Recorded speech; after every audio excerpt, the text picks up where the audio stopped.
Kutikan singkat tadi berbicara tentang gembala. Memang pada malam hari ini tekanan terhadap gembala mungkin kita fokuskan pada uskup atau pastor. Tapi kalau saya bicara tentang gembala, juga gembala kelompok yang paling kecil. Ibu rumah tangga, kepala rumah tangga, ketua RT, lurah, kades, camat, bupati, sampai presiden.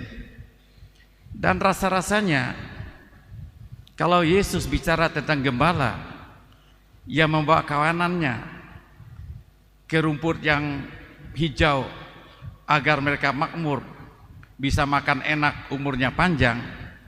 Ini juga berlaku bagi setiap orang. Gembala adalah seorang pemimpin. Istilah gembala itu hanya istilah, tapi intinya seorang pemimpin harus membawa orang yang dipimpinnya kepada kebahagiaan.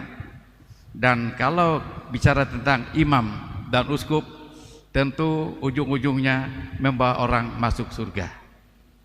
Lalu apa kata kunci kalau kita ingin menjadi seorang gembala yang baik? Dari pengalaman saya, kata kuncinya adalah kerendahan hati. Ini yang saya hati. Bukankah Yesus menyelamatkan umat manusia dengan menghampakan diri, mengosongkan diri, mengambil rupa hamba, orang yang paling rendah. Itu yang dilakukan pertama. Bahkan ketika perjamuan malam terakhir, kata terakhir yang diucapkan Yesus adalah, kalau aku guru dan Tuhanmu mau membasuh kakimu, demikian juga kamu. Jadi bagi saya, kata kunci seorang gembala yang baik adalah mau merendahkan diri. Banyak alasan untuk kita megahkan diri, banyak alasan untuk kita menjadi sombong. Jalan-jalan ke Pulau Singkep, lihat timah di mana-mana. Cari cewek jangan yang cakep, cakep-cakep banyak maunya. Cantik bisa kebanggaan, tapi bisa menjadi alasan orang untuk bangga, untuk megahkan diri, untuk sombong. Tapi bukan hanya cewek.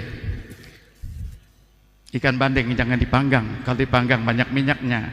Cowok ganteng jangan dipandang, kalau dipandang banyak laganya. Jadi banyak sekali alasan. Saya ini uskup agung, kalau mau aku sombong, banyak alasan untuk sombong. Tapi kembali lagi, kalau kita mau menjadi gembala yang baik, berani merendahkan diri.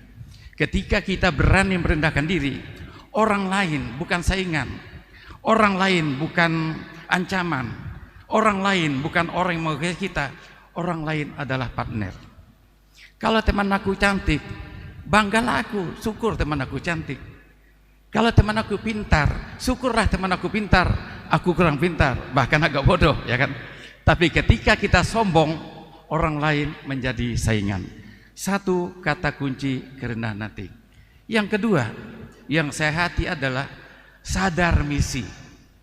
Kita dipanggil untuk apa? Ya. Kadang-kadang saya aneh nih para pastor. Udah lama jadi pastor, minta petunjuk uskup, enggak?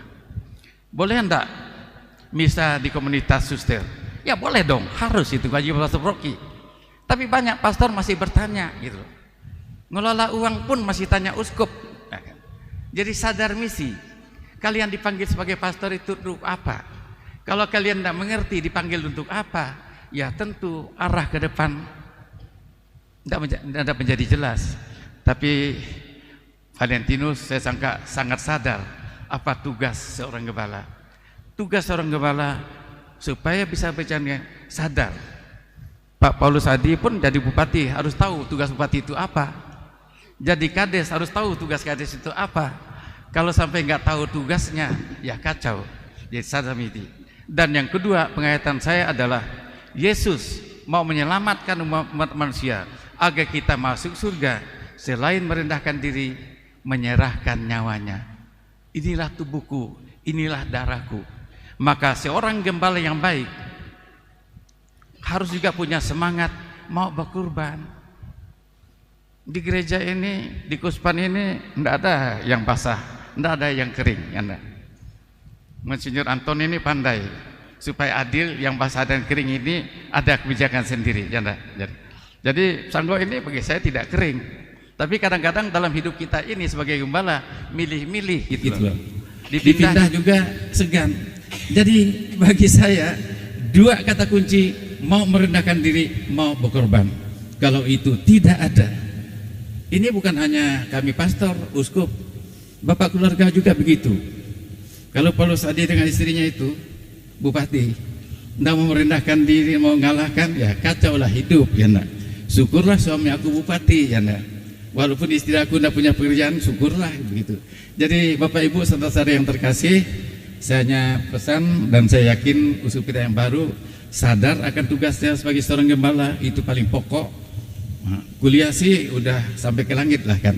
Cuma kadang-kadang sadar secara real yang sesuai dengan keadaan nyata sering tidak mudah. Dan yang kedua, berani merendahkan diri. Tantangan, godaan paling besar kita umat manusia ini adalah kesombongan. Adam dan Hawa berdosa karena sombong. Maling kundang pulang ke kampungnya, tidak mau mengakui orang tuanya sebagai orang tuanya, sombong karena sudah kaya dan sebagainya. Memang kekayaan, uang, jabatan, harta benda bisa membuat sombong. Tapi kalau menjadi gembala yang baik, tinggalkan segala-galanya. Dan yang kedua, mau berkorban. Banyak sekali korban. Dengan dua kata kunci ini, sadar akan misi, mau merendahkan diri, dan berani berkorban. Kita doakan gembala kita ini akan bisa membawa umat Sanggo ini masuk surga. Aku nak muluk-muluk kan tujuan kita ini agar masuk surga, ya enggak? Tapi masuk surga ini terlalu banyak menderita juga, belum tentu orang bisa ngerti masuk surga. Seimbang lah. Jadi waktu COVID-19 aku bilang dengan Pak Harrison, bagi kami orang Katolik ini, mati itu keharusan. Tapi bunuh diri ini juga dosa. Pandai-pandailah kita hal ini ya kan. Masuk surga, mengajak orang masuk surga, ekonomi tidak perhatikan. Mungkin ini yang bisa sampaikan Bapak Ibu, saudara-saudara yang terkasih. Mari kita doakan untuk menjadi orang yang hati.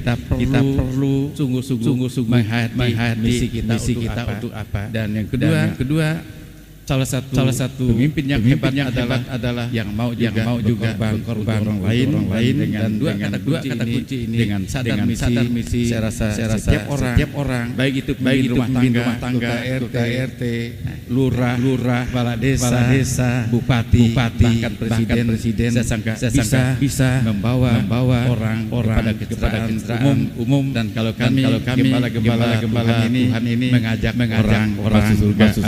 Amin.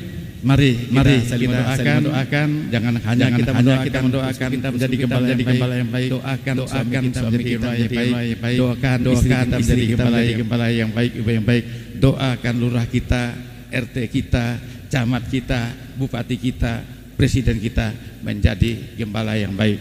Dengan demikian saya sangka damai yang diidam-idamkan di dunia ini akan sungguh-sungguh terlaksana. Amin.